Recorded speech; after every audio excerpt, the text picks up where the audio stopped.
कोणी एक व्यक्ती ज्या व्यक्ती संबंधानं पहिल्या सेशनमध्ये आम्ही विचार केला, यरुशलेम सोडण्याची कारणं आम्ही नाही पाहिली. यरुशलेम सोडण्याची असंख्य कारणं आहेत, परंतु त्या कारणाकडे आम्हाला जास्त लक्ष द्यायचं नाही. आणि यरुशलेम सोडलेच्या कारणानंच याजक आणि लेवीनी त्याच्याकडे दुर्लक्ष केलं. परंतु याजक आणि लेवीने दुर्लक्ष केलं तर त्याची जास्त काही हानी होणार नाही. नीट ऐका, जर याजकानं लेवीनं आत्मिक व्यक्तीनं एखाद्या व्यक्तीकडे दुर्लक्ष केलं तर त्याचं जास्त नुकसान होत नाही, कारण चांगला शंभरुणी असतो.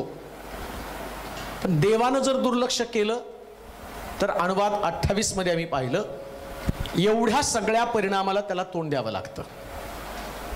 मग देव दुर्लक्ष का करतो? तर ज्यावेळेस तुमचं लक्ष देवाकडनं विचलित होतं, तुम्ही देवाचा त्याग करता, त्यास परमेश्वर कधीही तुमच्याकडे फोकस करू शकत नाही. आणि एक गोष्ट ध्यानात ठेवा, जसं दबा धरून बसलेला सैतान योबा संबंधानं तक्रार घेऊन देवाकडे गेला की तो काय तसं फुकट भय बाळगत नाही, तू त्याच्या सर्वस्वाभोवती कुंपण घातलेला आहे.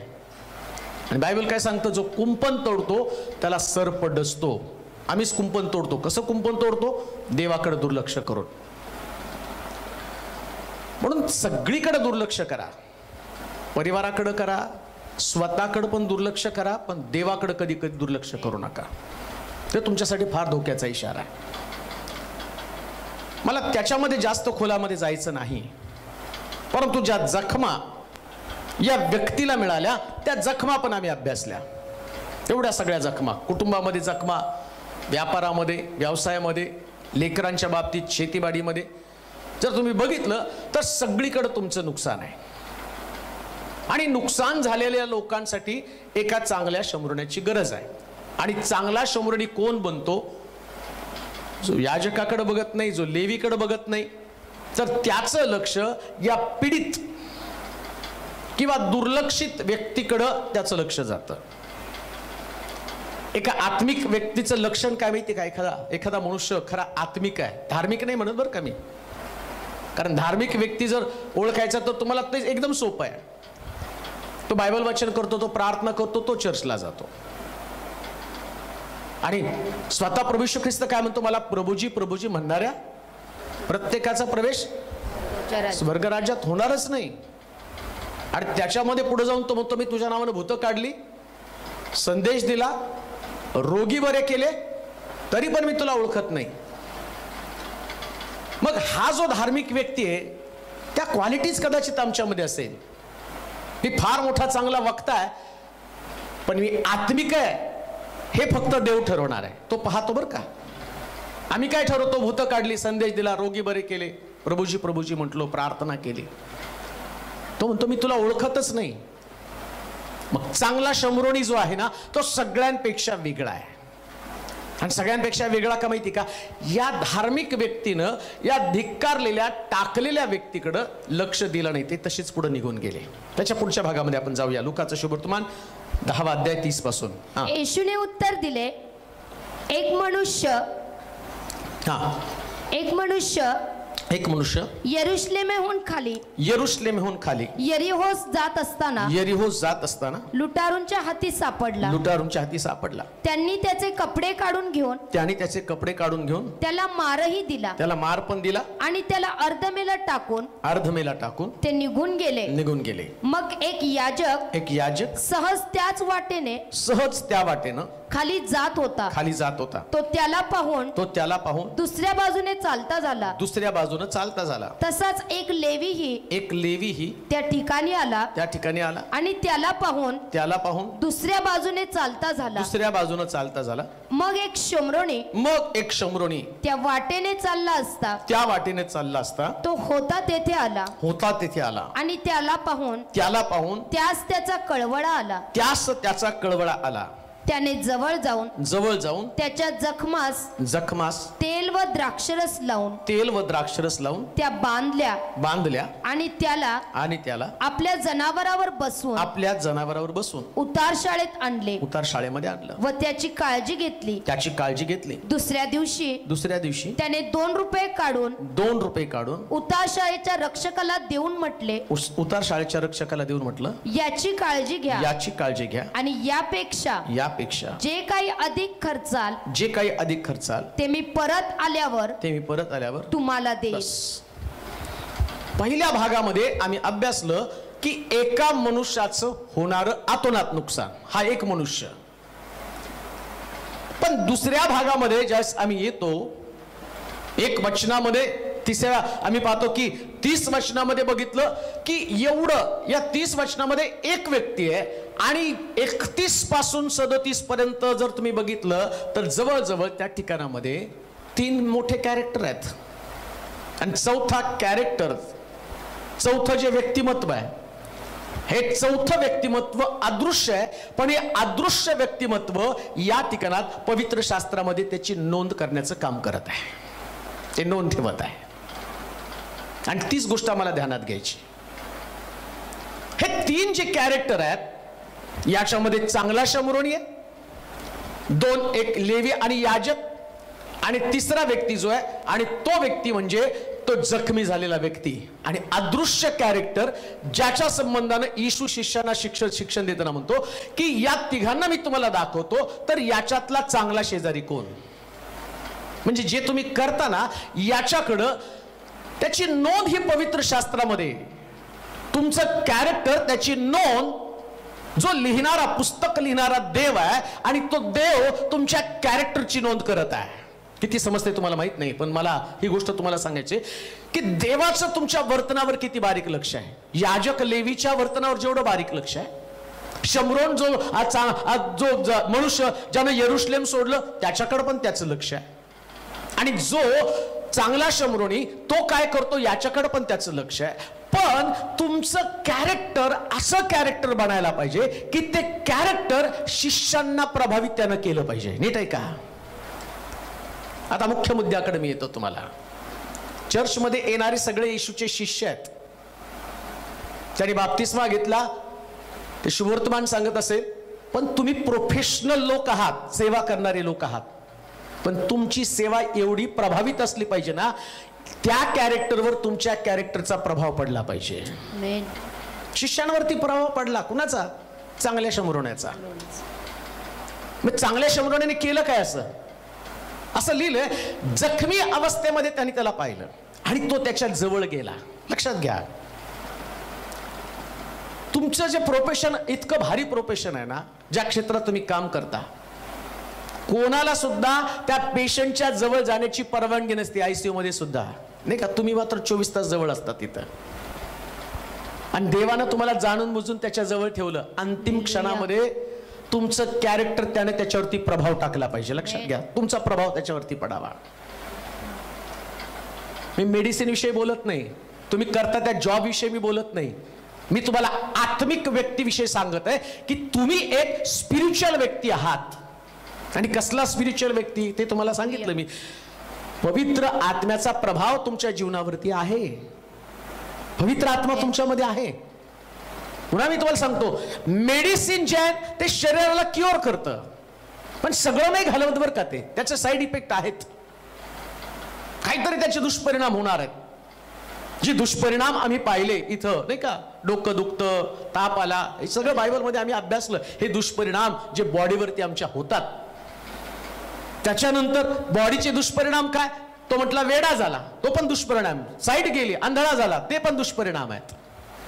एका व्यक्तीला या दुष्परिणामापासून वाचायचं असेल तर जे चांगल्या शमरोण्याने केलं तेच तुम्हाला केलं पाहिजे. आणि त्याच्यातल्या 2 महत्वाच्या गोष्टी मी तुम्हाला सांगणार आहे. त्याची कॅरेक्टर मी त्याचा अभ्यास होईल नाही होईल सांगता येत नाही, कारण मला लवकर पण संपवायचं, 2:15 पर्यंत मी संपवणार आहे, काही पण झालं तरी.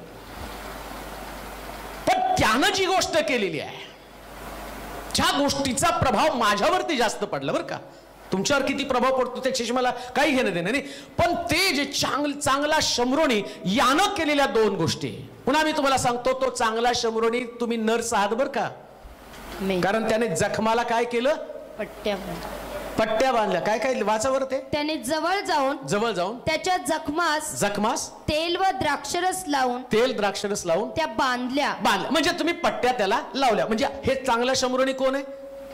शमरोणीवर का आता फक्त शमरोणी म्हणेल, चांगला नाही म्हणणार, कारण चांगल्यामध्ये 2 कॅरेक्टर त्याच्यामध्ये आहेत. पट्ट्या बांधणं इथपर्यंत आमचं काम आहे, आम्ही पट्ट्या बांधतो. ड्रेसिंग त्याला म्हणता तुम्ही, ड्रेसिंग केलं त्याला. आता चांगल्या शमरोणी आणि ड्रेसिंग करणारी, नर्सिंग केअर करणारी नर्स, त्या नर्सला चांगलं शमरोणी बनायचं. कसं बनणार आहे ती चांगलं शमरोणी? आता वाचा वचन परत. हा, येशूने उत्तर 31. मग एक याजक सहज त्याच वाटेने. पहिली गोष्ट, चांगला शमरोणी सहज म्हणजे टाइमपासला कुठं पण जात नाही बरं का. सहज हा शब्द जर तुम्ही बघितला ना, आम्ही म्हणतो चला सहज नवी पेठला फिरून येऊ. फिरून येऊ म्हणजे काय? फेरफटका मारायचा, उगाच घ्यायचं तर काय नसतं, त्याला म्हणतात विंडो शॉपिंग. मला सोलापूरमध्ये आल्यावर हा शब्द चला विंडो शॉपिंगला. विंडो शॉपिंग म्हणजे बघून यायचं नुसतं, उगाच टाइमपास करून यायचं. तसं काही लोक जे टाइमपास म्हणून ड्युटी करतात, पगार, चला आपल्याला 8 तास कसे तरी भरायचे आणि निघून यायचं, ते चांगले शमरोणी कधीच बनू शकत नाही. बायबल सांगतं ते लेवी आणि याजक होते, पण ते सहज म्हणून त्या ठिकाणात गेले. लक्षात ठेवा, जिथं देवानं तुम्हाला ठेवलं ती जागा सहज नाही, ती अनॉइंटेड जागा आहे, अभिषेकाची जागा आहे, जबरदस्त जागा आहे. त्या जखमी व्यक्तीला पाहताना तुमच्या लक्षात आलं का, या चांगल्या शमरोण्याकडं लिहिलंय तिथं, त्याच्याकडे तेल होतं, त्याच्याकडे द्राक्षरस होता, त्याच्याकडे पट्ट्या होत्या. म्हणजे हा चांगला शमरोणी जखमी व्यक्तीला शोधत होता. त्यांनी घरी जाऊन नाही घेऊन आला, तो सहज नाही गेला. लेवी याजक सहज गेले, चला आपण जाऊया, रस्त्यानं जायचंय म्हणून जाऊया. लक्षात ठेवा, ज्या रस्त्यानं तुम्ही चाललेला आहात, ज्या प्रोफेशन मध्ये तुम्ही चाललेला आहात, तुम्ही सहज चालला नाही. प्रभूनं तुम्हाला वेगळं बनवून चालवण्यासाठी मदत करत आहे. खूप मोठी जबाबदारी प्रभूनं तुमच्यावरती सोपवलेली आहे. मी शहारतो हे सांगताना, कारण जी जागा तुमच्याकडे आहे ना, या जागेसाठी पुष्कळ लोक लायक होते, पण प्रभूनं त्यांना निवडलं नाही, पण तुम्हाला देवानं निवडलेलं आहे. तुम्ही स्पेशल आहात, तुम्ही खास आहात. लेवी आणि याजकापेक्षा सुद्धा तुम्ही श्रेष्ठ ठरू शकता चांगले शमरोणी बनल्यावर. इथं बायबल सांगते, मी नाही सांगत. म्हणतो म्हटलं, तू माझ्या नावानं भूत काढली, संदेश दिला, रोगी बरे केले, तरी मी तुला, कारण तू चांगला शमरोणी नव्हता रे, तू सहज फेरफटका मारून आलास, सहज गेला तू. पण हा जो शमरोणी आहे ना, याच्याकडे तयारी आहे. काय तयारी? आज जर मला कोणी जखमी सापडला तर त्याच्याकडे माझ्यासाठी मलमपट्टी असेल, त्याच्याकडे माझ्यासाठी तेल असेल, त्याच्यासाठी माझ्यासाठी द्राक्षरस असेल. देवाचे प्रिय लोक हो, एक आत्मिक बाप, एक आत्मिक व्यक्ती या नात्यानं मला तुम्हाला उत्तेजित करायचंय, आणि ते अशा प्रकारे मी तुम्हाला उत्तेजित करेल की तुम्ही तुमचं प्रोफेशन लोक घेतात तितक्या सहजतेने घेऊ नका. जे तुमच्याबरोबरचे स्टाफ आहेत इतकं सहजते नाही. अहो, तुम्ही जीवन आणि मरण याच्यामध्ये थांबलेली एक आत्मिक व्यक्ती आहात, आणि तुम्हाला जीवन देण्याची ताकद आहे. आमेन. येशू म्हटलं, मार्ग, सत्य आणि जीवन. मग जो येशूला अनुसरतो तो जीवनाला अनुसरतो. मग जीवन कुणाकडे? तुमच्याकडं. येशू तुमच्याकडे म्हणजे जीवन तुमच्याकडे. आणि तो व्यक्ती मरणाच्या पंथास लागला, मग त्याला जीवन तुम्हीच देऊ शकता. मग ते जीवन मेडिसिन मध्ये नाही बर का. त्यानं द्राक्षरस लावला. ऐका,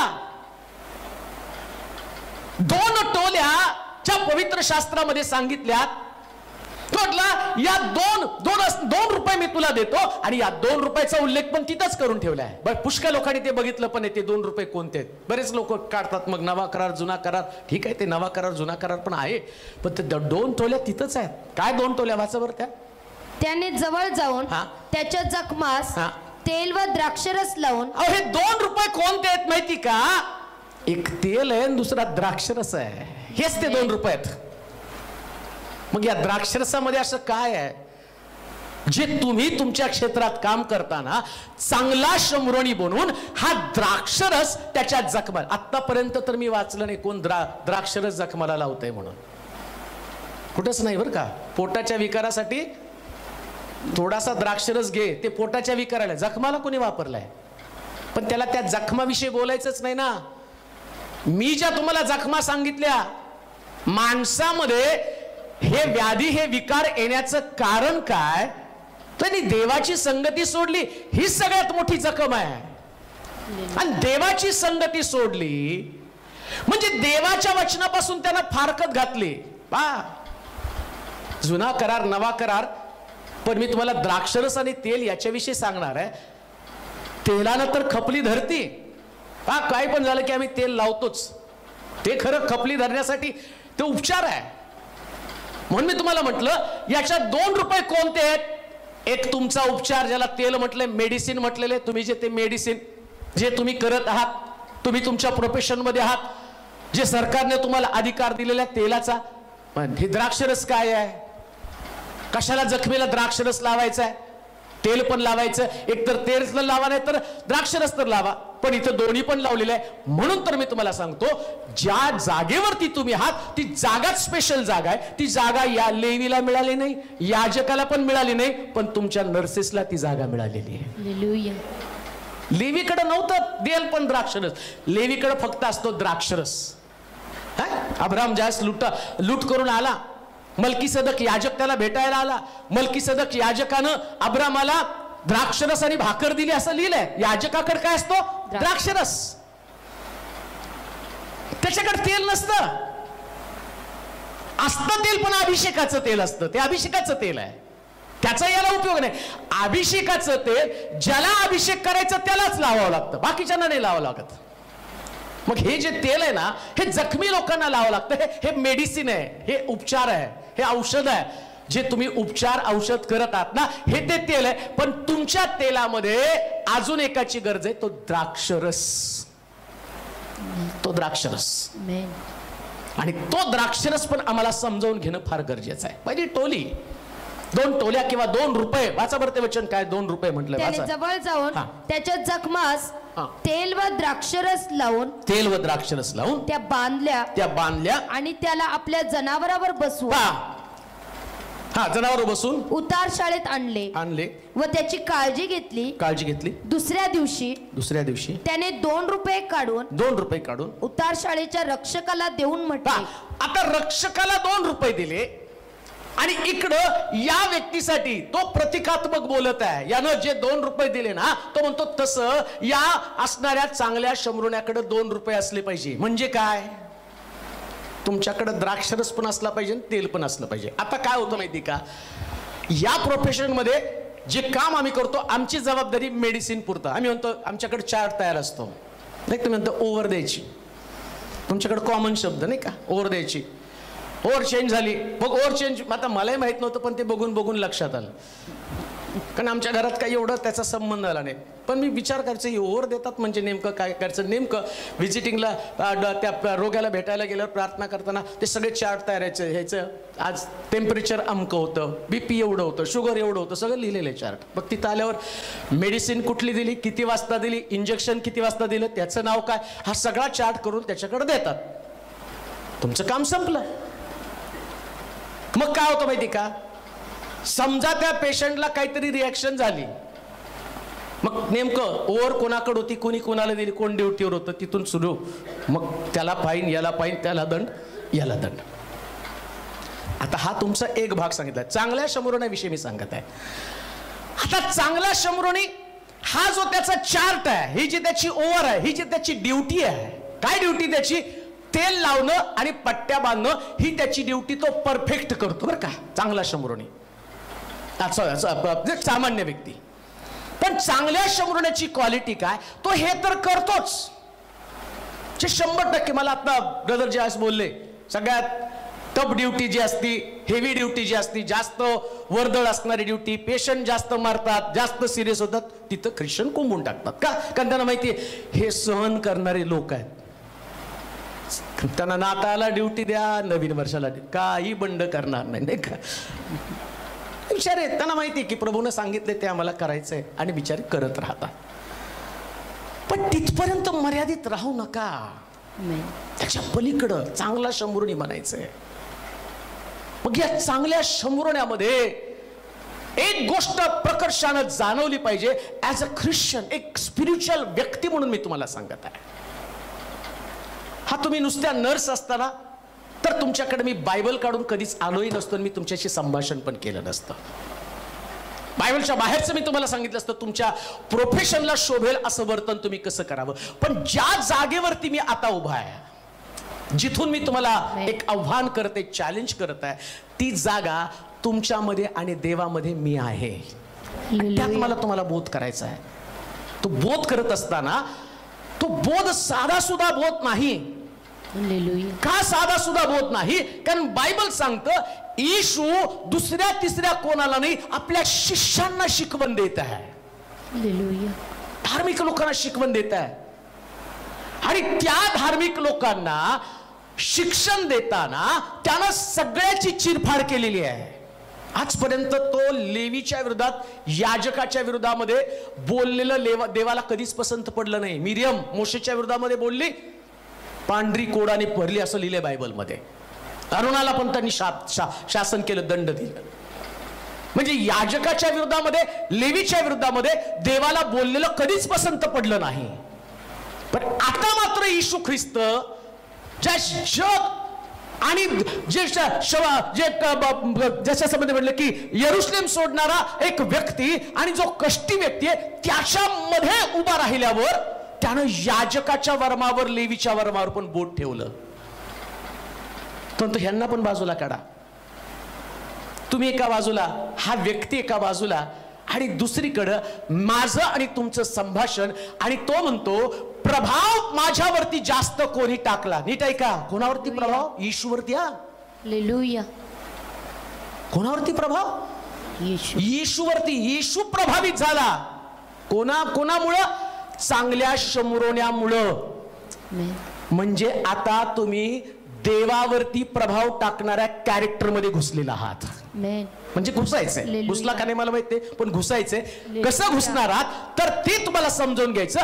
पहिली गोष्ट, तुमचं तेल म्हणजे तुमची मेडिसिन. एक गोष्ट ध्यानात ठेवा, घरात किती पण वाद होऊ द्या, तुमचं डोकं किती पण फिरलेलं असू द्या, पेशंटचं तेल वेळच्या वेळी त्याला लावा.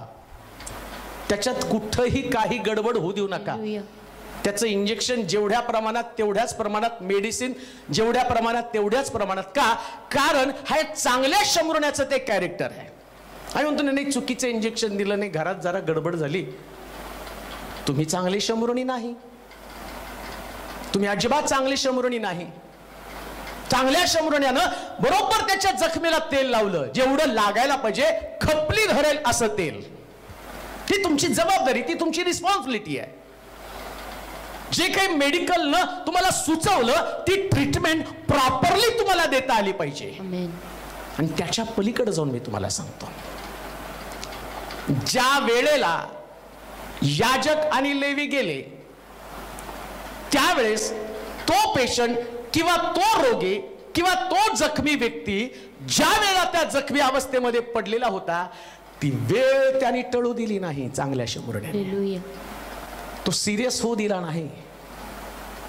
चांगल्या शंभरुण्याचं वैशिष्ट्य कसं? ऍज अ नर्स, एक ख्रिस्ती नर्स, चांगली शंभरुणी म्हणून तुम्ही तुमच्या पेशंटशी तुमचा व्यवहार कसा असला पाहिजे? तुम्ही गेल्यावर तो बराच व्हायला पाहिजे. आमेन म्हणाल का? मी म्हणत नाही की तुम्ही कुठल्या कॉलेजमधनं केलं, कोणी म्हणता मी वाड्यातनं केलं, कोणी म्हणता मी सिव्हिल मधनं केलं. तुमचं ट्रेनिंग कुठनं झालं त्याला महत्व नाही. तुम्ही देवाचे लोक आहात आणि तुम्ही प्रामाणिकच असलं पाहिजे. बस ख्रिस्त तुमच्यातनं दिसला पाहिजे ना. देव त्याच्या वेळेला महत्व देतो. पहा, तुमचा देव जो आहे ना, तो वेळेला महत्व देणारा देव आहे. तुम्हाला पण तुमच्या पेशंटच्या बाबतीमध्ये तुमची वेळ पाळता आलीच पाहिजे. याला तेल म्हटलेलं आहे. अजून तेलाचा संदर्भ तुम्हाला देतो. शहाण्या कुमारी, मूर्ख कुमारिका, त्याने आपल्या भांड्यामध्ये तेल घेतलं, मूर्खांनी तेल घेतलं नाही, कारण त्यांना वेळ माहित नव्हती कधी येणार आहे, कधी. ते म्हटले तेल आहे तोपर्यंत येईल, नाही आला तर बघता येईल. पण त्यांना माहिती होतं वर येण्यास जर विलंब लागला तर माझ्याकडे जास्तीचं तेल असलं पाहिजे, म्हणजे त्यांनी त्यांची वेळ मेंटेन केलेली आहे प्रिया. म्हणून ड्युटी करताना ड्युटीची वेळ ड्युटीला द्या. हे तुमचं तेल आहे, हे तुमचा रुपया आहे. 2 रुपयातला हा 1 रुपया आहे तुमचा, हा तुमचा रुपया, हे तुमचं पोट आहे. कैसराचं ते कैसराला, तुम्हाला 2 रुपये माहिती तिथं जाऊन गळ टाक, मासा पकड, आणि मग त्याच्यातनं 2 नाणी निघाल, एक कैसराचं कैसराला. मग आता हे जे कैसराचं सरकारचे जे ड्युटीचे आवर्स आहेत, तिथं तुम्हाला कैसराचं कैसराला हा पहिला रुपया आहे. 8 तासचे पगार तुम्हाला गव्हर्नमेंट देतं, 8 तास 12 तास तुमचे ड्युटी आवर्स मला माहित नाही, पण ते ड्युटी आवर्स हा तुमचा खणखणीत रुपया आहे. आणि त्याच्या बाबतीत तुम्ही नावच निघलं पाहिजे का? कारण तुम्ही आत्मिक लोक आहात. तुम्ही आत्मिक लोक आहात. तुम्ही माझ्या लोकांना विचारा, तुम्ही बाहेरचे लोक आहेत पण माझ्या लोकांना विचारा, घड्याचा काटा इकडं का इकडं होऊ देत नाही कुठंच.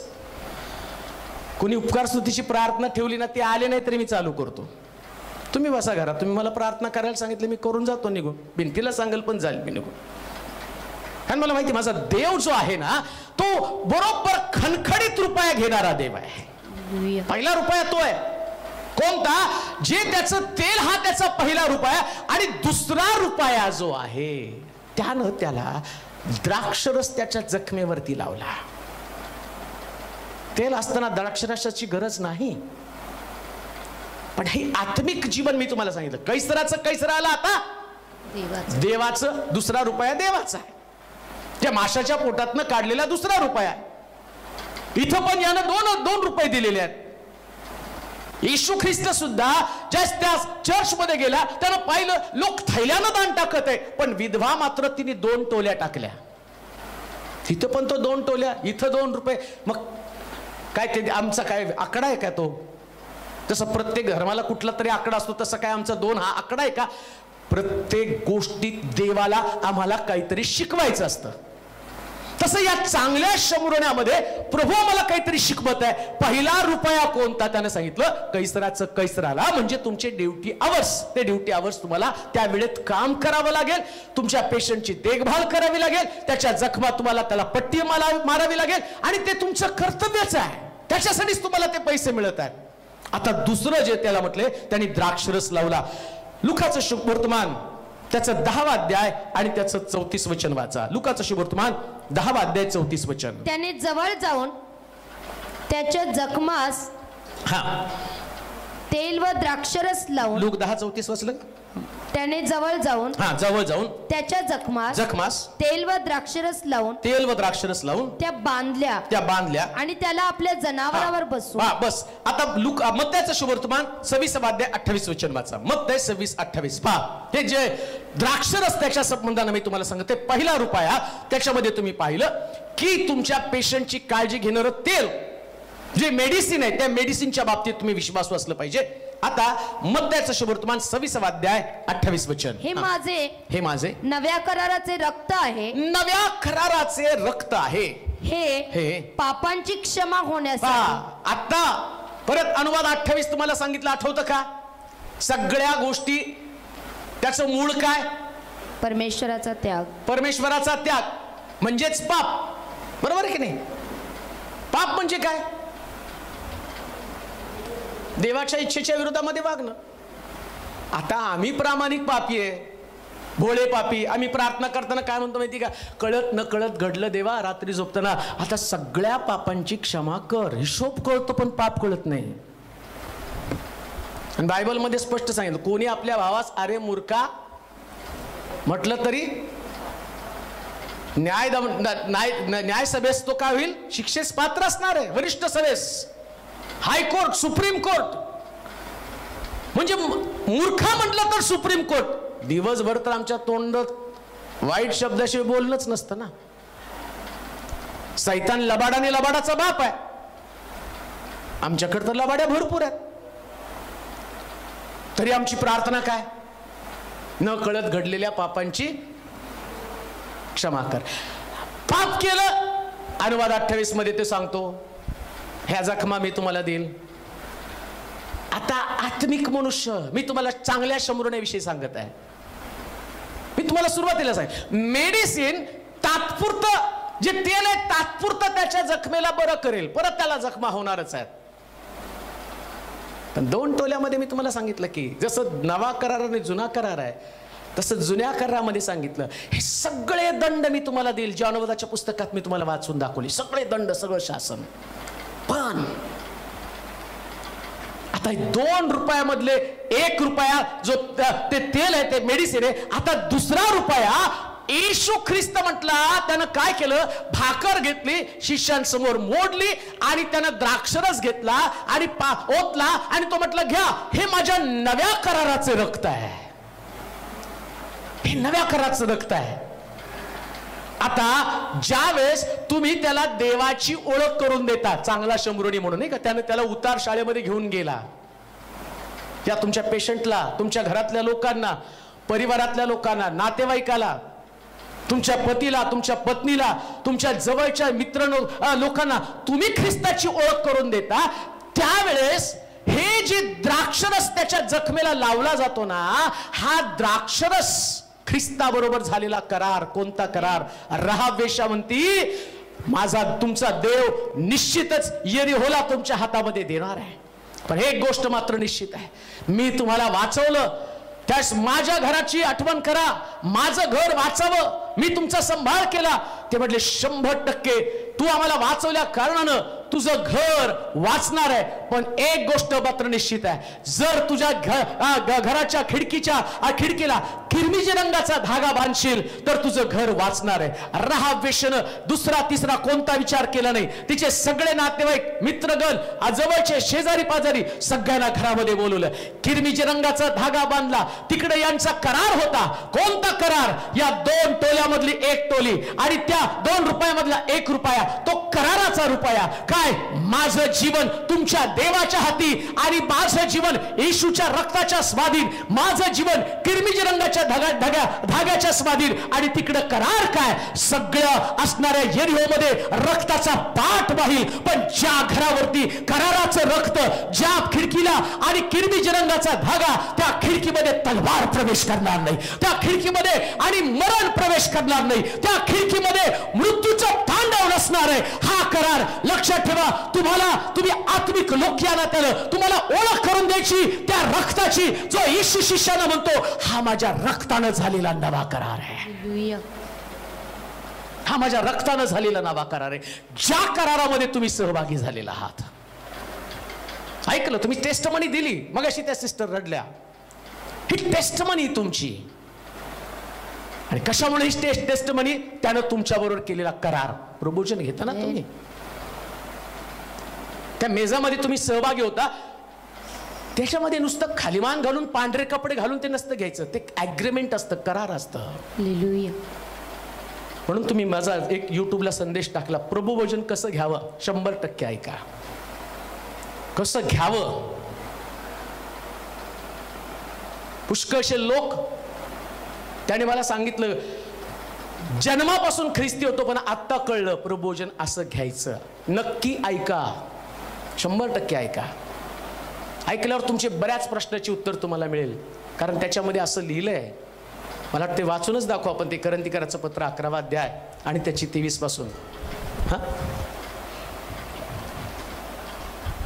कारण हा 2रा रुपया किती प्रभावी येते तुम्हाला सांगायचंय. हा, कारण जे मला प्रभूपासून मिळाले, हा, प्रभूपासून मिळाले, तेच मी तुम्हाला सांगितले आहे की ज्या रात्री प्रभू येशूला धरून देण्यात आले, त्या रात्री त्याने भाकर घेतली, आभार मानून ती मोडली आणि म्हटलं, हे माझे शरीर आहे, हे तुमच्यासाठी आहे, माझ्या स्मरणार्थ हे करा. मग भोजन झाल्यावर प्रभुभोजन झाल्यावर त्याने प्याला घेऊन तसेच केले आणि म्हटले हा प्याला माझ्या रक्ताने झालेला नवा करार आहे. जितक्यांदा तुम्ही हा पिता तितक्यांदा माझ्या स्मरणार्थ हे करा. कारण जितक्यांदा तुम्ही ही भाकर खाता व हा प्याला पिता तितक्यांदा तुम्ही प्रभूच्या मरणाची तो येईपर्यंत घोषणा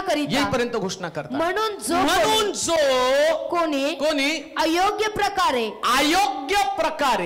ही भाकर खाईल अथवा प्रभूचा प्याला पिल तो प्रभूचे शरीर व रक्त या संबंधाने दोषी ठरेल. म्हणून माणसानं आत्मपरीक्षण करावं आणि मग त्या भाकरीतून खावं व त्या प्याल्यातून प्यावं.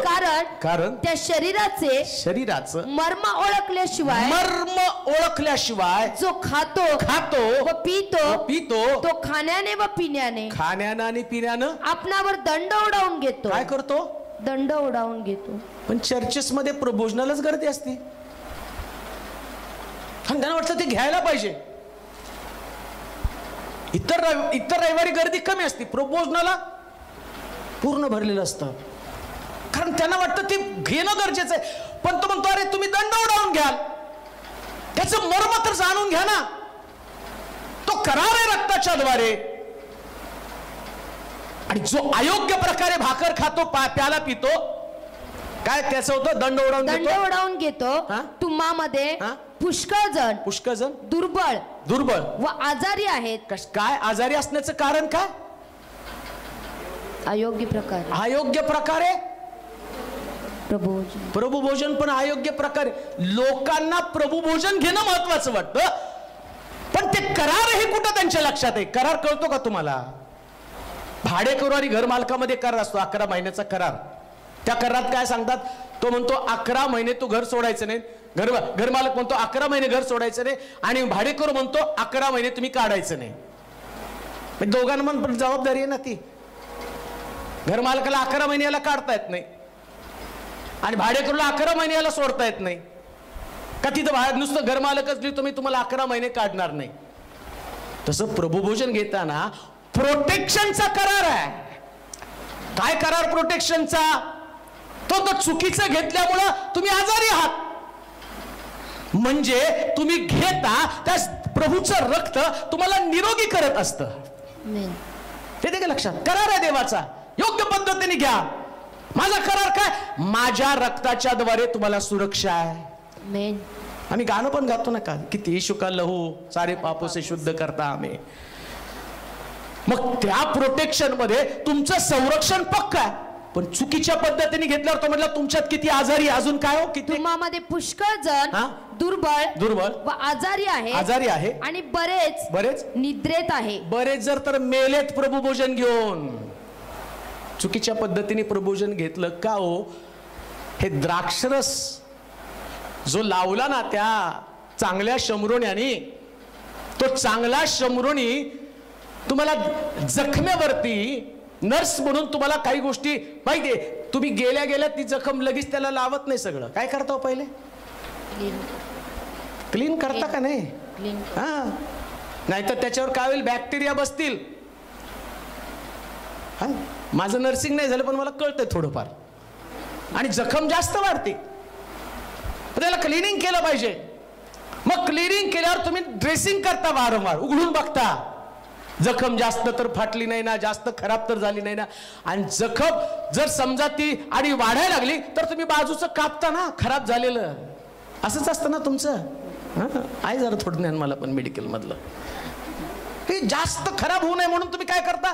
जेवढं खराब झालं आणि थोडंसं चांगलं ते पण फाडून ठेवता. मग फाडताना त्या माणसाची परमिशन घेता का? अब तो माणूस तुम्हाला कशाला परमिशन देईल? तो तर जास्त बोंबलायला चालू करेल. कशाला फाडता? असंच आहे हो. पाप कुणाला सोडू वाटत नाही, तो बोंबलायला चालू करतो. नाही मला सोडतायत.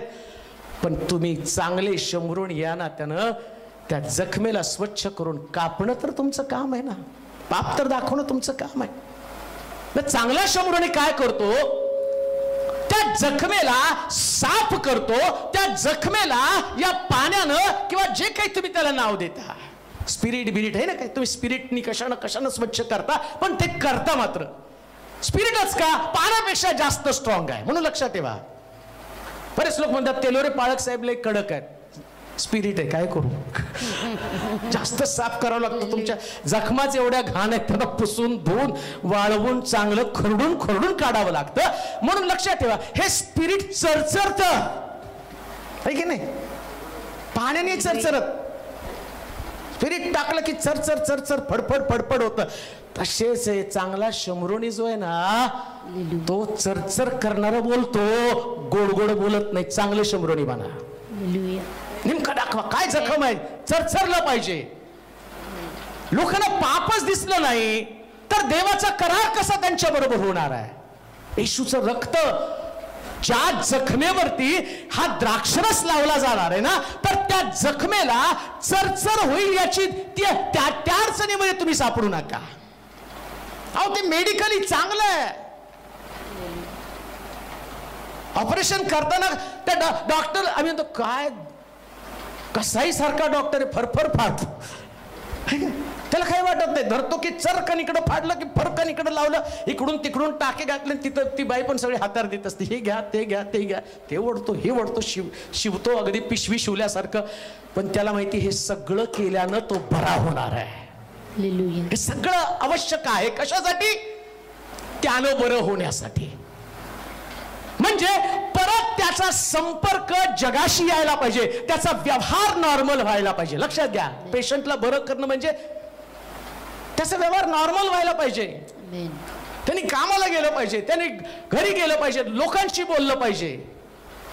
चांगल्या शमरोण्यानं काय केलं, हा जो व्यक्ती आहे यरुशलेम सोडणारा, याचा व्यवहार नीट होण्यासाठी त्याच्या जखमेवरती द्राक्षरस लावला. पण द्राक्षरस हा दुसरा तिसरा काही नसून हा ख्रिस्ताबरोबरचा, देवाबरोबरचा करार आहे. हा दुसरा रूप आहे बरं का, हा दुसरा रूप आहे. त्या 2 रुपया संबंधानं अजून एकच गोष्ट, वास्तविक पाहता 8-10 गोष्टी आहेत, परंतु माझं असंच आहे, मला कोण बोलवलं की कुठलाच विषय माझं पूर्ण होत नाही. तरी पाहूया आपण एखादी गोष्ट आपण त्यातनं वाचूया. रूथचं पुस्तक 1 अध्याय 1 ते 6 वचन वाचूया. रूथचं पुस्तक 1 अध्याय 1 ते 6 वचन. 2 रुपये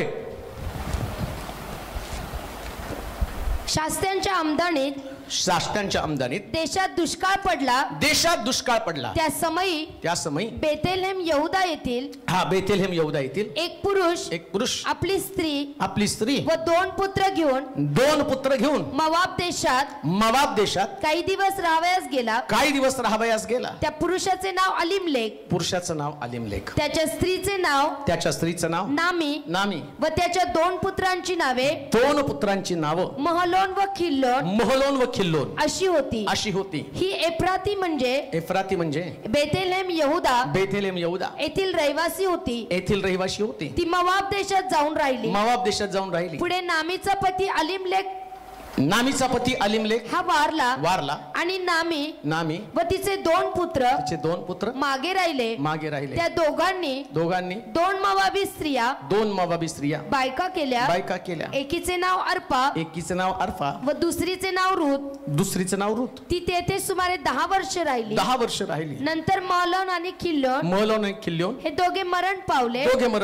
याप्रमाणे नामी आपले 2 मुलगे व आपला पती यास अंतरली. परमेश्वराने आपल्या लोकांचा समाचार घेऊन त्यास अन्न दिले आहे असे वर्तमान तिला मोवाब देशात कळलं. तेव्हा त्या देशातून आपल्या दोघी सुनांसह परत जाण्यास ती निघाली. ती आपल्या दोघी सुनांसह राहत होती. तेथून निघून यहूदा देशी जावयास नामी आपल्या दोघी सुनास म्हणाली, तुम्ही दोघी आता 6 पर्यंतच आहे का?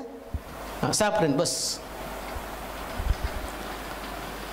मी तुम्हाला सांगितलं की दुसरा रुपया हा द्राक्षरस म्हणजे देवाचा करार आहे. आता तुम्ही रूथच्या पुस्तकामध्ये आल्यावर देवाचा करार आणि यरुशलेम सोडून जाणारा व्यक्ती, त्याला जखमी केलं, त्या व्यक्ती संबंधानं आपण पाहत आहोत. आणि मला तुम्हाला हा द्राक्षरस तो म्हणतो माझ्या रक्तानं झालेला नवा करार आहे. जस आम्ही देवाच्या मेजामध्ये योग्य पद्धतीने सहभागी होतो, जसं या व्यक्तीनं, या चांगल्या शमरोनाने काय केलं, यरुशलेम सोडणाऱ्या व्यक्तीला जखमी अवस्थेमध्ये असताना त्याच्या जखमा साफ केल्या, त्याला तेल लावलं आणि आता त्याला द्राक्षरस लावला, म्हणजे कराराखाली त्याला आणलं. द्राक्षरस लावणं म्हणजे कराराखाली आणणं, कव्हनंट. येशूने दिलं ना शिष्याना, हे घ्या, हा प्याला घ्या, प्या, कराराखाली या, माझा तुमच्या बरोबर असणारा रक्ताचा करार. तो म्हटला हे द्राक्षरस नाही, हा माझ्या रक्तानं झालेला नवा करार. त्यानं कराराखाली त्याला आणलं. आता जुन्या करारामध्ये इकडं देवानं सुद्धा बेथलेम यहुदामध्ये सगळ्या लोकांना कराराखाली आणलं, सगळ्या लोकांना. आता चांगल्या शमरोनी तिथं कसं घुसला ते मी तुम्हाला सांगते बरं का, लक्षात पण नाही. मी वाचताना माझ्या लक्षात आलं, रे चांगला शमरोनी कुठं कुठं तो शिरलेला आहे आणि कसं कसं लोकांना या चांगल्या शमरोण्यानं पुन्हा एकदा देवाकडे आणलेलं आहे. आणि ते वाचताना मला कळलं की चांगला शमरोनी बनणं हेच माझं विजन असलं पाहिजे. इकडे नामी, तिचा पती, हे दोघं जण आणि तिची मुलं सगळेजण बेथलेम यहुदा त्यांनी सोडला, जसं यरुशलेम सोडला. बेथलेम म्हणजे देवाचं घर, भाकरीचं घर, आणि यहुदा म्हणजे स्तुती, स्तवन, वर्शिप, आराधना. लक्षात ठेवा, यहुदा म्हणजे देवाची स्तुती, आराधना. दोन गोष्टी तुमच्या जीवनात खूप महत्वाच्या आहेत. पहिलं बेथलेम, भाकरीचं घर, बरोबर आहे ना. येशूचा जन्म कुठे झाला? बेथलेम. का बेथलेम मध्ये झाला? कारण तो म्हटला स्वर्गातनं उतरलेला भाकर मीच आहे. त्याला बेथलेम मध्ये जन्मायला पाहिजे, कारण बेथलेम म्हणजे भाकरीचं घर.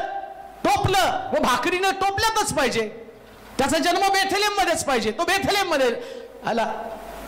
मग तो काय म्हणतो, तुम्ही माझ्यामध्ये, माझी वचनं तुम्हामध्ये. म्हणजे येशू कुठं राहतो?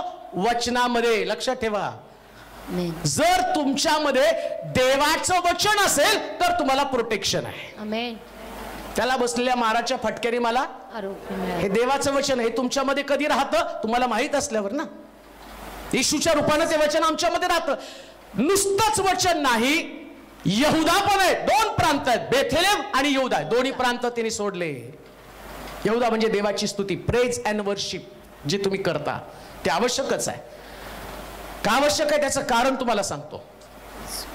स्वर्गामध्ये गेल्यावर उपदेश नसणार आहेत. धन्यवाद देवाला, तिथं प्रिचर नाही का, नाही तर इथे प्रिचर आणि तिथे प्रिचर म्हणल्यावर जायचं कुठं. पण अजून एक तुम्हाला सांगतो, इथं मला वाटलं तर सेकंड सेशन मध्ये सगळे डुलक्या मारतील, पण तुम्ही पहिल्यापेक्षा जास्त फ्रेश दिसायला लागला. हा, मला भीती वाटत होती, म्हटलं सांगाव का नाही सांगाव, यांनी झोपलं तर मी कुणाला सांगू. जेवण तर एवढं भारी दिलं की ते आतमध्ये बसून कुठंतरी ढवळणारे काहीतरी करणार, पण तुम्ही फ्रेश आहेत. मला खरंच आश्चर्य वाटतं. हे तुमच्या नर्सेसमध्ये पहिल्यांदा मला दिसलं. कुठं महाराष्ट्रात फिरतो पण सेकंड सेशन म्हणलं की वक्ताला नको नको होतं, तो जमा द्यायला चालू करतो. पण एक गोष्ट ध्यानात ठेवा, नुसतं ते नाही महत्वाचं, देवाचं वचन नाही महत्वाचं, ते महत्वाचं आहेच, पण त्याच्यामध्ये ते यहुदा म्हणजे देवाची स्तुती. मग स्वर्गामध्ये देवाचं वचन नसणार आहे. इथं का तुम्हाला देवाच्या वचनाची गरज आहे?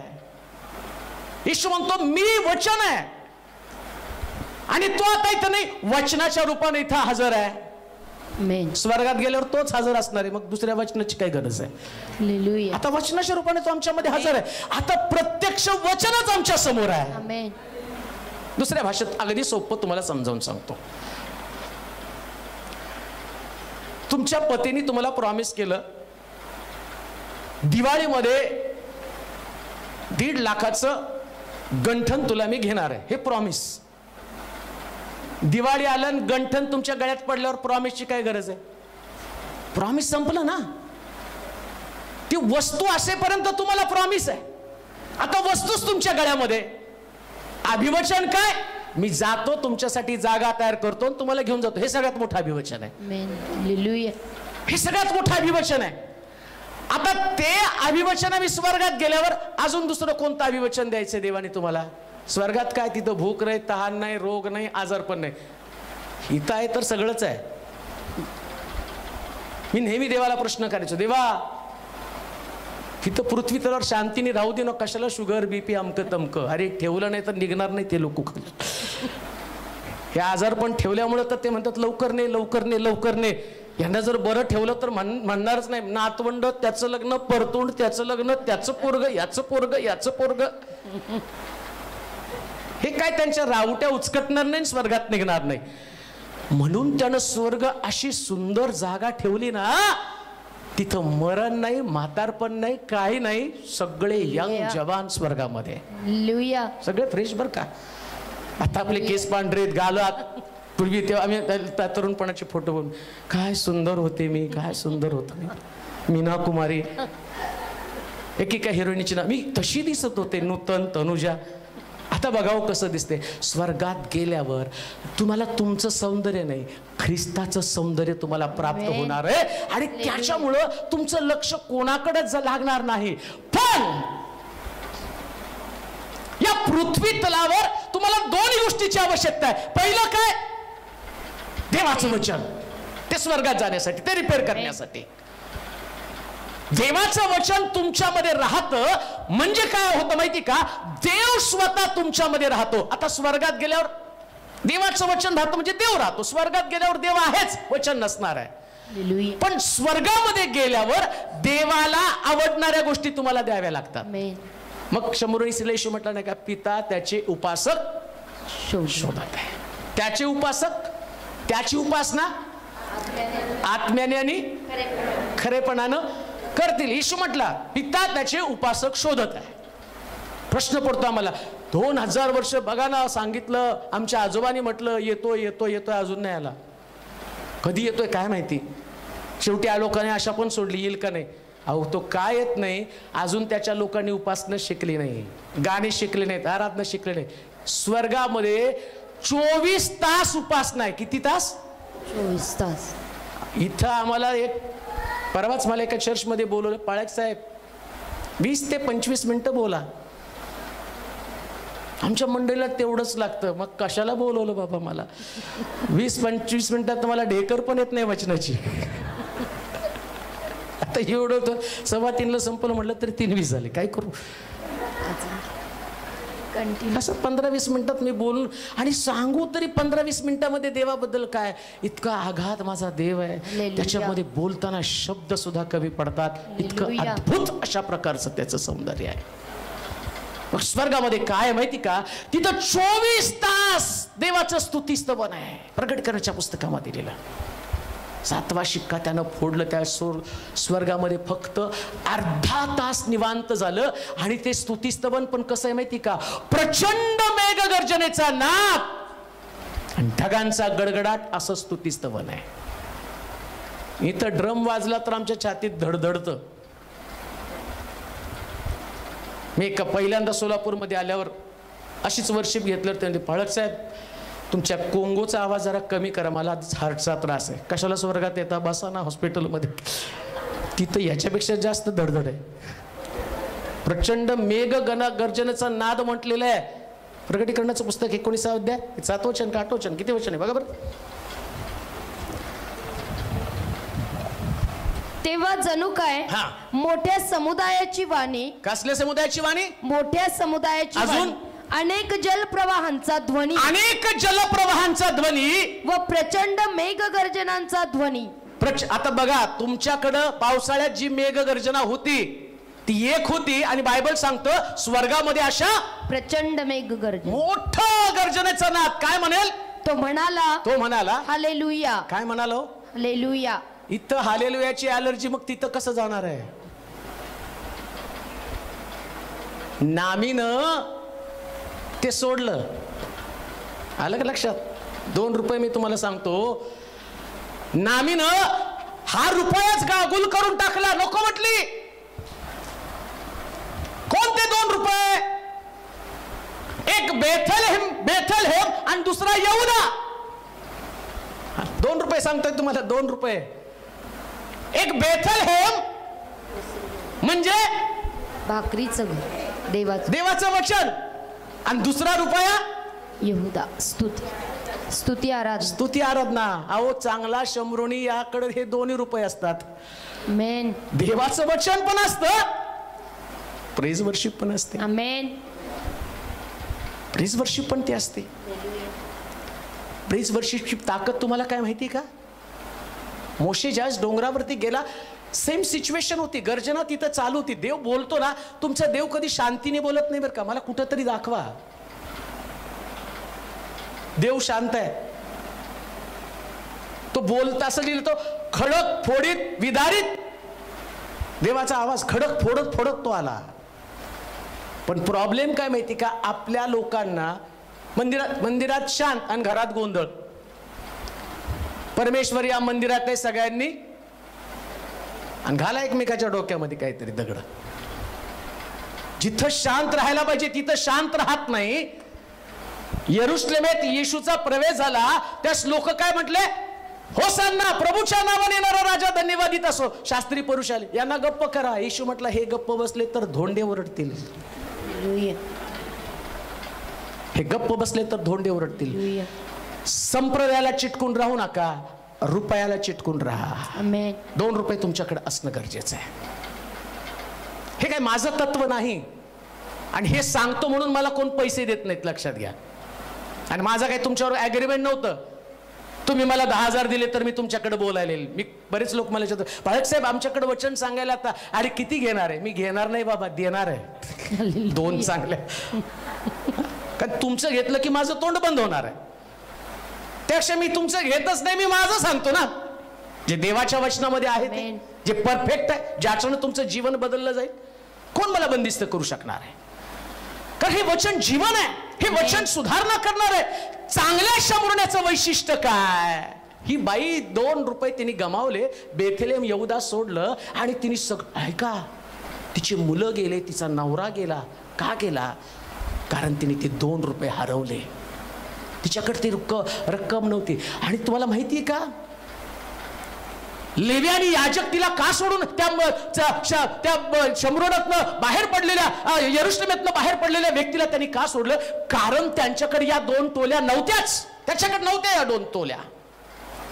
तर त्याच्याकडे 2 तोल्या असत्या ना, तर कदाचित त्यांनी त्याला जवळ केलं असतं. तुमच्याकडे काही नाही तर तुम्हाला कोण विचारत नाही. आता मी संपवतो. अजून सांगत गेलं तर तुम्हाला लांब चिरफाड करत खूप लांब घेऊन जावं लागलं की संध्याकाळीच तुम्ही घरी जाल. अजून त्यांना ऑगस्टिन ब्रदरला परत जेवण करावं लागेल संध्याकाळचं. राहू द्या, परत कधीतरी मला बोलवलं तर, तुमच्या सेशन नर्सिंगच्या ह्याच्यामध्ये बोलवलं तर बोलवा, नाही बोलवलं तर शेवटचं समजून उमजून घरी जा. पण एक गोष्ट ध्यानात ठेवा, जे ट्रुथ आहे, जे सत्य आहे, मला चांगला शमरोणी बनायचंय. आता चांगल्या शमरोण्याचं बनणं मी तुम्हाला सांगतो. आता ही गेली हिने सगळं गमावलं, मुलं मेली, नवरा मेला, विधवा झाली, आणि तेवढ्यामध्ये तिला कळालं, असं लिहिलं काय तिला, ती आपल्या दोघी सुनांसह राहत होती. तिथून त्या ठिकाणातून परमेश्वराने आपल्या लोकांचा समाचार घेऊन त्यास अन्न दिले आहे, असे वर्तमान तिला मोआब देशात कळले. आता मला प्रश्न पडतो, आमच्याकडे तर व्हॉट्सअप आहे, टीव्ही आहे, इकडं खूट झालं की तिकडं खड जातात अमेरिकेपर्यंत व्हॉट्सअपवर शेअर. ज्या कालखंडामध्ये सांगितलंय, नीट आहे का, ज्या कालखंडामध्ये हे बोललं गेलं, लिहिलं गेलं, त्या काळात टीव्ही नव्हता, फोन नव्हता, त्या काळामध्ये कोणी कुणाची चौकशी करत नव्हतं. पत्र जरी पाठवायचं तर पोस्टमन असेल का, लांब लांब ठिकाणं होती. मग हे वर्तमान तिच्या कानात गेलं कसं काय? कोण घेऊन गेलं? हाच तो चांगला शमरोणी आहे. हा चांगला शमरोणी आहे. ज्यास देव आपल्या लोकांची भेट घेतो, त्यास बाहेर जे गेलेले आहेत ना, त्या लोकांना परत बेथलेहेम यहूदामध्ये आणणं, याला चांगलं शमरोणी म्हटलेलं आहे. हालेलुया. आपल्या लोकांची भेट घेतली. ज्यास देवानं त्याच्या लोकांची भेट घेतली ना, या लोकांनी एन्जॉय करायला पाहिजे, आणि त्यांनी याला नावं ठेवली पाहिजे. कुणाला? चर्चा काय व्हायला पाहिजे? बघितलं, नामी गेली, मुलं पण गेली, नवरा, देवाने कसला दंड दिला, ही चर्चा व्हायला पाहिजे गावात ती चर्चा नव्हती. तुम्हाला माहिती का, 4 कुष्ठरोगी, याचा पण इतिहासामध्ये नोंद झाली. ते म्हणतात आज शुभवर्तमान कळवण्याचा दिवस आहे. आपण जर हे आपल्या पुरतं मर्यादित ठेवलं तर बरं राहणार नाही. ते गेले आणि शमरोनामध्ये जाऊन सांगितलं, पहा देवानं आणि आपल्या लोकांची भेट घेतलेली. देवाचे प्रिय लोक, चांगलं शमरोनी बना. परमेश्वर एकाला सुद्धा सोडत नाही. आम्ही टायटलच केलं होतं, तो म्हणतो लहानातल्या लहान एकाला सुद्धा. कोणाचा नाश होण्याची माझी इच्छा नाही, तर प्रत्येकाचा प्रवेश स्वर्गाच्या राज्यामध्ये व्हावं. हे देवाचे प्रिय लोक, देवाच्या सेविकांनो, देवाच्या सेवकांनो, संतगणांनो, मी तुम्हाला सांगतो, देवाचा सेवक या नात्यानं तुमची आणि माझी जबाबदारी काय माहिती का? कोणाचा सुद्धा नाश होणे, कोणाचा सुद्धा नाश होणे. मग हे कोण करणार आहे? चांगला शमरोनी. मला इथं आलेल्या प्रत्येक व्यक्तीला माझ्यापासून सुरुवात करून मी म्हटलं पाहिजे, प्रभू मला चांगला शमरोनी बनायचंय, मला चांगला शमरोनी बनायचंय. मी इथून जाईल त्यास मी माझं प्रोफेशन नुसतं सांभाळणार नाही. मी एक चांगला शमरोनी बनून एक चांगलं शुभवर्तमान या नाश पावत असलेल्या, जसं आणि तो व्यक्ती मरत आहे, त्याला मरू दिलं नाही, त्याला मरू दिलं नाही. कोणाला मरू देऊ नका, कोणाला मरू देऊ नका. कोणाला मरणं याच्यामध्ये देवाचं गौरव नाही, तर मरणाऱ्याला देवाकडे अन्न, मरणाऱ्याला प्रभूकडे अन्न, त्याला स्वर्गाच्या राज्यात त्याची स्थापना करणं आणि त्याला जीवन देणं, हेच तुमचं आणि माझं कर्तव्य आहे. जीवन एकच आहे, लवकर संपणार आहे. पण एक गोष्ट लक्षात ठेवा, तुम्ही आणि एक जग सोडून जाण्याच्या अगोदर किती आत्म्यांचं तारण, किती आत्म्यांचा उद्धार, किती आत्मे देवाशी जोडले गेले, किती आत्म्यांना प्रभूकडे तुम्ही आणलं, ह्याचा हिशोब तुम्हाला द्यायचा आहे. देवाचे प्रिय लोक, तुमचा वेळ हा व्यर्थ जाणारा वेळ नाही. तुमचं जीवन मौल्यवान आहे. तुमच्या बरोबर असणाऱ्या व्यक्तीचं जीवन मौल्यवान आहे. देव कोणाला दंड द्यावाशी त्याची इच्छा नाही, तर चांगला शमरोनी बनून पुन्हा एकदा त्याची प्रस्थापना व्हावी, पुन्हा एकदा त्यानं कळपात यावं, पुन्हा एकदा त्याच्या जीवनाची बांधणी व्हावी, पुन्हा एकदा त्यानं देवाकडे वळावं. आणि देव त्याच्याकडे वळल्यावर तो काय म्हणतो माहिती का? तू माझ्या आज्ञा पाळल्या म्हणून सगळे आशीर्वाद, अनुवादाच्या पुस्तकात म्हटलं, तुझ्या मागे धावत येतील. हे आशीर्वाद तुझ्या मागे धावत येतील.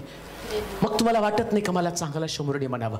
मग आपल्या जागेवरती आपण उभं राहूया, आपले डोळे बंद करूया आणि आता थोडा वेळ, काही सेकंद, काही मिनिटं देवाशी बोलत असताना आमचा करार असेल, आमचा करार असेल, असंच इथून जाऊ नका. त्याची स्तुती करू. आता आम्ही जाताना एक साधी व्यक्ती म्हणून जाणार नाही, तर आम्ही चांगला शमरोनी. तू चांगला शमरोनी आहेस प्रिय बहिणी, प्रिय बंधू, तू चांगला शमरोनी आहे. आज मी माझं लेवी पण, माझं याजक पण बाजूला काढतो, पण प्रभूकडे माझी प्रार्थना असणार आहे, प्रभूजी लेवी याजकापेक्षा मला चांगला शमरोनी बनव. चांगला शमरोनी कोण सांगेल अशी वार्ता की ज्या वार्तेच्या द्वारे नामी परत बेथलेहेम यहूदामध्ये, नामी मध्ये मी भरलेली होते परंतु आता रिकामी आलेली आहे. हे देवा तुझ्या लोकांना तुझ्या स्वाधीन करत आहे. दिवसभर तू आमच्या संगती वचनाच्या द्वारे राहिला, परंतु आज हे तुझे प्रिय लोक यांना मी त्यांच्या स्वाधीन करतो. प्रभूची वर्षानुवर्ष रोग्यांची सेवा करत पुष्कळ त्यागाचं जीवन ते जगलेले आहेत. पावलो पावली त्यांना तुझ्या मदतीची गरज लागली. कधी आपलं दुःख त्यांनी कोणाला सांगितलं नाही, त्यांना होणारा त्रास तरी कधी कोणाला सांगितला नाही, आणि ऐकणार तरी कोण आहे तुझ्याशिवाय. परंतु तुझं गौरव करतो प्रभूजी, या कठीण परिस्थितीमध्ये किती अद्भुत रीतीने तुझ्या लोकांना सुरक्षित ठेवलं, त्यांची काळजी घेतली प्रभूजी. परंतु आज आम्ही एकच प्रार्थना करतो की मर्यादित स्वरूपात आम्हाला जीवन जगायचं नाही, तर आम्हाला वास्ट अमर्याद असं स्वरूपाचं जीवन जगायचं. राजा प्रत्येक व्यक्तीसाठी व्यक्तिशः मी प्रार्थना करतो. त्यांनी एवढ्या पेशंटची सेवा केली, पण आपल्या आजारपणाबद्दल कधी कोणाकडे गारहाण केलं नाही. पण मध्यस्थ म्हणून मी त्यांच्यासाठी मध्यस्थी करतो. तेव्हा त्यांच्या शरीराची दुर्बलता, त्यांचं आजारपण, त्यांची मानसिक स्थिती, या सगळ्यामध्ये बदल कर राजा. त्यांना चांगलं आरोग्य दे. कधी त्यांच्या डोळ्यात अश्रू येऊ देऊ नकोस, परंतु ज्या वेळेस ते एकटे पडतील त्यावेळेस त्यांच्या वतीनं लढणारा तो त्यांच्या बरोबर राहा. जे प्रेशियस मौल्यवान अशा प्रकारचं ख्रिस्ताचं रक्त, त्या रक्ताचं शिंपडणं ईच अँड एव्हरीबॉडी, प्रत्येकाच्या शरीरावरती मी शिंपडत आहे. मला या रक्ताची ताकद माहिती आहे, कारण हा रक्तानं झालेला नवा करार आहे. या करारामध्ये प्रोटेक्शन आहे, संरक्षण आहे, आणि म्हणून आज हे एक एक शरीर येशूच्या रक्ताखाली आणत असताना हे सुरक्षित केलं जाऊ दे प्रभूजी. आभार मानतो दिवसभर तू अतिशय अद्भुत रीतीने तुझ्या लोकांच्या समवेत तू राहिला. इथून जाण्यापूर्वी एक मजबूत व्यक्ती म्हणून त्यांना घेऊन जा प्रभूजी. आणि ज्यावेळेस पेशंटच्या संपर्कात येतील आता त्यावेळेस नुसतं तेल नसणारे तर तेलाबरोबर द्राक्षरस असणार. नुसत्या जखमांसाठी मलमपट्टी नसणार आहे तर द्राक्षरस म्हणजे नवा करार घेतली जाणार आहे. आणि ज्या गरजवंत व्यक्तीला तो द्राक्षरसाचा करार ते लावतील प्रभूजी त्या व्यक्तीला ते दिसू दे देवाचं मंदिर जिथं चांगला शंभरणी त्यांना घेऊन गेला. धन्यवाद देतो तुझी स्तुती करतो तुला महिमा दे येशूच्या नावाची प्रार्थना विनंती केली म्हणून तो ऐक. आमेन आमेन.